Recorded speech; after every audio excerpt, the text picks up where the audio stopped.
விஜய் டிவியோட தொகுப்பாளரா பிரபலமான, அது மட்டும் இல்லாம குக் வித் கோமாளியில் ரொம்பவே பிரபலமான மணிமேகலை ரீசெண்டா நிறைய ஷோஸ்ல நம்ம பார்க்க முடியாம இருக்கு.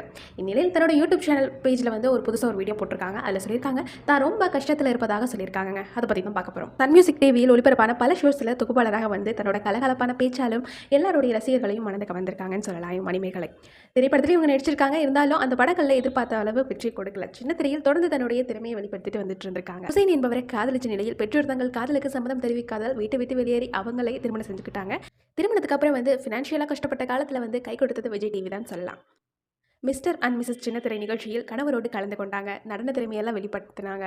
அதுக்கப்புறம் பார்த்தீங்கன்னா குக் வித் கோமாளி ஷோ தான் இவங்களை ரொம்ப பிரபலமாக்குச்சுன்னு சொல்லலாம். எல்லா சீசன்லையும் கோமாளியாக வந்த மணிமேகலை திடீர்னு அந்த ஒரு சீசனில் நான் கோமாளியாக வரப்போவதில்லை அப்படின்னு சொல்லி அறிவிச்சாங்க. இந்த தகவல் வந்து ஒட்டுமொத்த ரசிகர்களையும் அதிர்ச்சி அடைஞ்சிருக்கு.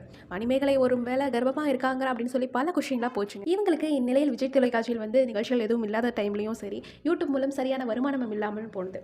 தற்போது தன்னுடைய வீட்டில் ஹவுசிங் லோன் கூட கட்ட முடியாத சூழல் இருப்பதாக மணிமேகலை தன்னுடைய யூடியூப் சேனல் மூலம் தெரிவிச்சிருக்காங்க. மணிமேகலின் இந்த நிலையை பார்த்த ரசிகர்கள் பல பேர் உங்களை விஜய் டிவி கைவிட்டுருச்சா அப்படின்னு சொல்லி பல பேர் வந்து கேள்வி எழுப்பதோடு தங்களின் ஆர்வங்களையும் தெரிவிச்சுட்டு வந்துட்டு இருக்காங்க. தேங்க்யூ.